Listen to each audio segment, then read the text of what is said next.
I sometimes during quarantine, oh my goodness, quarantine, I would just listen to the Undertale album, and like I would just listen to it all day. Like,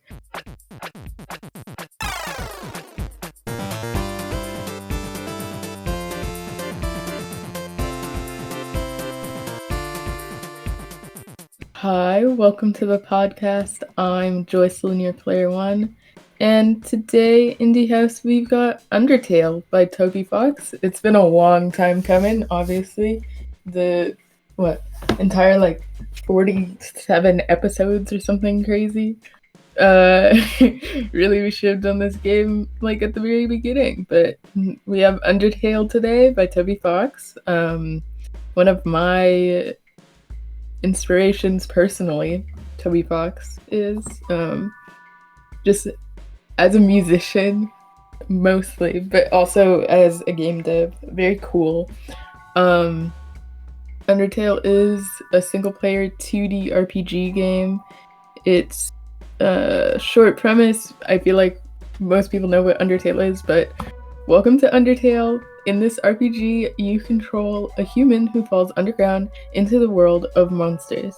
Now you must find your way out or stay trapped forever. And there are content warnings. The game contains imagery that may be harmful to players with photosensitive epilepsy or a similar condition. I feel like most of this game is okay unless you decide to go the route that I did, which is pacifist or true pacifist. If when you get to the end of that route, obviously if you haven't seen playthroughs of the pacifist route, the main boss at the end of it, kind of Flowey, becomes this like big monster thing that is kind of very unlike the rest of the game. So most of this game is okay, but just make sure you are aware of that content warning. Undertale costs $9.99 and it's available on Steam for Mac, Windows, and Linux. I played for 4 hours. I didn't finish the pacifist route, but as someone who's watched every single route, pacifist, whatever the regular one is called, like I don't know, and genocide, I watched pretty much everybody play through this game. Like anyone you can think of, I probably watched them play through this game. So I'm still gonna review it, but I do want to finish it. I just literally just didn't have time. So I played for about 4 hours, a little under 4 hours. I will say I did rage quit on the Mad Dummy, because how are you supposed to? I watched someone beat it after I decided that I was done playing, and I was like, that's so easy. But I just feel like I have really bad hand-eye coordination, which I think I've said before on the podcast. So me trying to fight Mad Dummy without like actually fighting, it was terrible. It was hard, and I just have bad hand-eye coordination because before I even got to Mad Dummy, I was struggling with the little Undertale, like, or not Undertale, what? Undyne. Like, I feel like a lot of the stuff was easier for me because I've watched other people do it before. Like, Papyrus, or, I don't know. All of Papyrus's puzzles were easier for me because I already knew that they weren't actual puzzles, basically. Anyways, onto gameplay. You just use enter to select, shift to cancel, but you have to use the arrow keys. I'm pretty sure I think you can use like C and another key on the other side of the keyboard to enter and select, or to select and cancel, but I never did that because I had to use my arrow keys, and it just didn't make sense for me to use like two different sides of my keyboard. I was kind of upset about having to use my arrow keys, but there's no way to change it that I know of. I tried, but yeah, there's no way to change it. So it is what it is. I feel like maybe because my arrow keys are small, that also might have hindered my ability to play the game. Because my fingers are kind of big for the arrow keys, at least. Like, when I use WSD, I don't really have that many issues. I play a lot of, like, Minecraft and other games with WSD, and so I feel like I'm pretty used to using WSD, so that also might have hindered my progress, where I'm just not used to using my arrow keys. I used to use arrow keys a lot when I played, like, Flash games, but I don't really use them anymore, and I'm playing on a MacBook, so the arrow keys are tiny. Anyways, I wish I could have used WSD. Obviously, I love the graphics and visuals of Undertale. All of the characters are so cute. Like, all of them. Well, okay. See, the thing is, I feel like I know a lot about the characters, like, story-wise, because I've watched the game played so many times, that even the characters that I'm supposed to be, like, afraid of at the beginning, or I'm not supposed to know things about, I do know about. So I have, like, a different lens on this entire game. Because this wasn't the first time I've ever seen it or anything like that. Like, I've seen the game before. So I feel like all of the characters are cute. I love the characters. And I think also the worlds, like the different parts of the map that you can walk, are really well, like, they're really well made. Like, they're nice. They're pretty. It's good. Toby Fox, like I said, is one of my musical inspirations. I don't know if anyone knows this. I don't know if I've said this before, actually. I don't even remember. But I created the background music for the podcast. Nicole did the, like, intro music and outro music. But I created the background music for the podcast. I've actually been making music for a long time, like 10 years maybe. But I've always loved the, like, I don't know.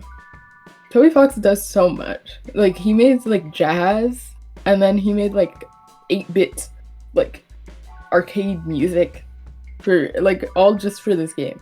I sometimes during quarantine, oh my goodness, quarantine, I would just listen to the Undertale album, and it like, I would just listen to it all day. Like, it's so good. The music for this game is literally the best, like, game music I've ever heard in my life. You know, like, that's how good it is. Toby Fox is awesome. Toby Fox is wonderful. Obviously, I love the story. I wouldn't play the game after watching it played so many times if I didn't love the story. The story is wonderful. The dialogue is super funny. I was actually playing this game with my mom in the room for a little bit of it, and when I was with Pirates, that's when I was with my mom, and I showed her, like, what he was saying, and she was laughing too. And I think that is a good show for how funny this game is. The game is funny. The game is cute. The dialogue is fun. I love it. I feel like everyone will love something about this game. If you like gameplay, you'll love it. If you like the visuals and looking at pretty stuff, you'll love it. If you like listening to good music while you play a game, you'll love it. If you like story games, you'll love it. Like, I feel like there's nothing that you won't like about this game. I feel like it's pretty obvious, but my favorite part of this game was the music, although pretty much everything else was, like, a close second, you know? Like, there's really no way to say one thing about this game was my favorite. I don't know, this game was awesome.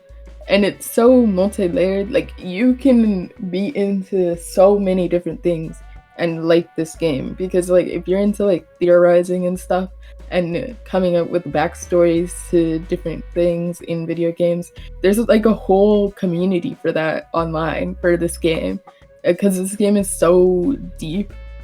It has so much lore, you know?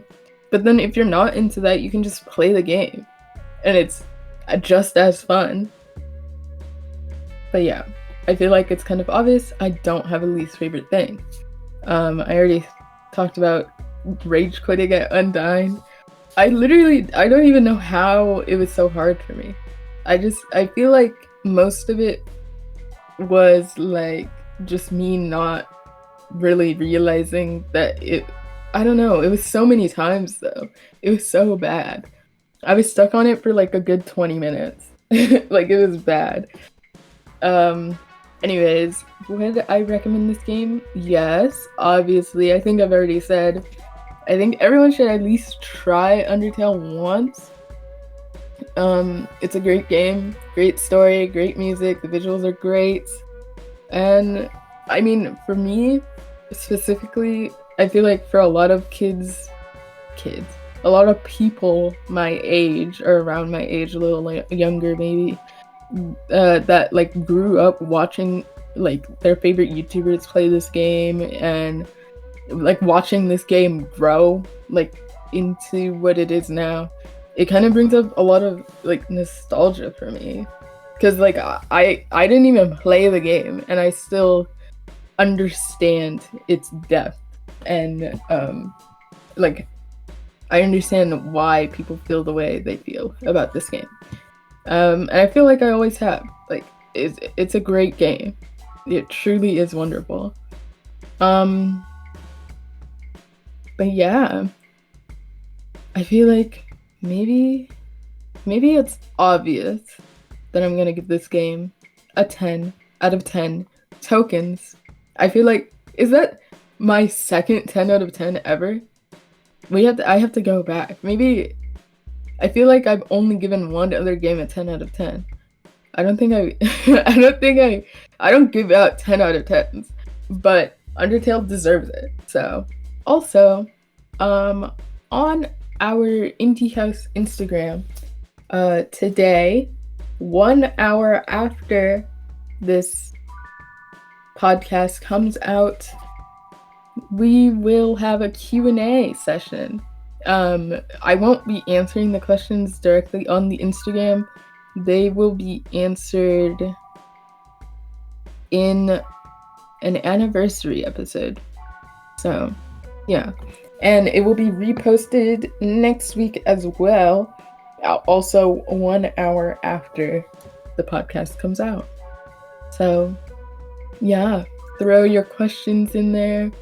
If you don't have Instagram, you can DM your questions or answer your questions on Twitter, or ask your questions on Twitter underneath the post for this episode or any of the episodes.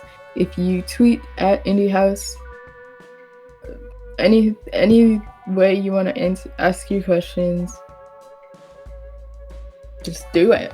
I'll answer any and all questions in the anniversary episode of Indie House.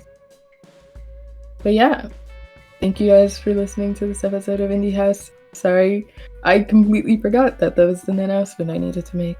Be sure to rate the episode and let me know your thoughts. I've got a Discord server called Indie House Official, which will be a great place to give your feedback, talk to me, my collaborators, or other listeners of the show. If you have any indie game suggestions, feel free to comment below or hit me up at indiehouse_pod on Twitter or Instagram using the hashtag IndieHouseGaming.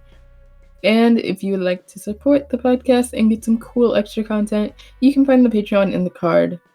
Check us out next week on YouTube, Spotify, Apple Podcasts, and Google Podcasts. See y'all on the next level. Bye!